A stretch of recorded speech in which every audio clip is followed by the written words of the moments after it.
அவங்க 2000 ரூபாய் கொடுத்தா நீங்க ஏன் வாங்குறீங்க? மேம் நான் வாங்கவே மாட்டேன் மேம். நான் இவங்க கொடுப்பாங்க. வேலைக்கு போகாத இங்க பாருங்க, வேலைக்கு போகாத இங்கே இரு, நான் தரேன்ட்டு டெய்லியும் கொடுப்பாங்க. நான் ஒரே சொல்லிட்டேன் இந்த மாதிரி வேணாம், இது பெரும் பிரச்சனை ஆகும் அப்படின்னு. இல்ல நான் இங்க வரைக்கும் இருந்துக்கிறேன் அப்படின்னாங்க. கொஞ்ச நாள் பழக்கம் 2 மாசம் ஆகுது அப்படின்னு சொல்லிட்டாங்க. நான் என்ன சொன்னேன், இந்த மாதிரிலாம் ஆச்சு, ஏற்கனவே பிரச்சனை வரும் அப்படின்ட்டு. இல்லை நான் கலைக்க போகிறேன் அப்படின்னா. திரும்பி சரி கழிச்சிருவாங்கன்னா அப்புறம் கொஞ்சம் ஒரு 4 மாதம் ஆகும், திரும்பி கலைக்க போகிறேன். 4 மாதத்துலாம் கழிச்சா உங்களுக்கு ஏதாவது பிரச்சனை வரும். இவ்வளோ ஆகி போச்சு. வீட்லேயும் சொல்லிட்டேன் நான் மாசமா இருக்கேன், நான் கலைக்கு போகிறேன் மேடம். இதுக்கு சக்கரை தின்னா பப்பாளி பையன் தின்னா கேட்டு பாருங்க. யாரு கலைக்க வேணாம்னு சொன்னாரு? கலைக்க வேணாம்னு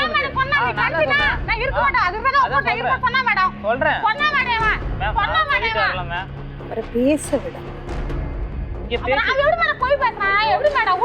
அதிகாரிங்க இங்க பேசக்குள்ள அவங்களே பேச விட மாட்டாங்க. போய் ஏய் பொய் பிடிச்சாலும் பொய் பிடிக்கணும். லாஸ்ட் அவங்க பார்த்தா நான் பொய் பிடிக்கணும் உண்மையை சொல்லணும். கொஞ்ச நேரம் நான் எப்படி ஒரு பொம்பளை பொறுக்கின்ற அவங்களுக்கு தெரியும், மூஞ்சி பார்த்தா கண்டுபிடிப்பாங்க. அம்மா என் மூஞ்சி பொம்பளை பொறுக்கி மாதிரி தான், உன் மூஞ்சி ஆம்பளை பொறுக்கி மாதிரி இருக்குதானே. பேசாம இருக்கியா?